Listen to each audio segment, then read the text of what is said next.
আসসালামু আলাইকুম। আশা করছি আপনারা সবাই ভালো আছেন। আলহামদুলিল্লাহ আমিও ভালো আছি। সবাইকে স্বাগতম আজকের আমার নতুন একটি ভিডিওতে। আজকে আমার শ্বশুর বাড়িতে আসবে আমার আব্বু, আম্মু আর আমার বড় চাচি। আব্বু আম্মুদের আসতে আসতে রাত 8টা বেজে গিয়েছিল।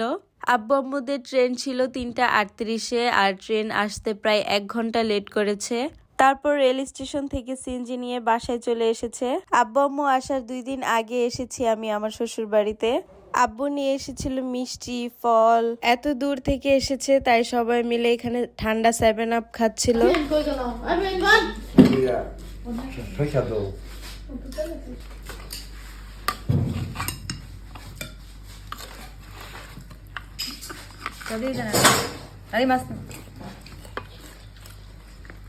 তারপর রাতের খাবার শেষ করে সবাই মিলে এখানে দই খাচ্ছিল।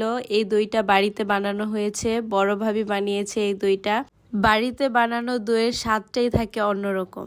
তারপর বাড়ির বড়রা সবাই চলে গিয়েছে ঘুমাতে, কারণ রাত অনেক হয়েছে আর এদিকে আমরা বসেছি লুডো খেলতে। আমার আজকের ভিডিওটি এই পর্যন্তই ছিল। যে যেখান থেকে আমার ভিডিওটি দেখছেন সবাইকে ধন্যবাদ।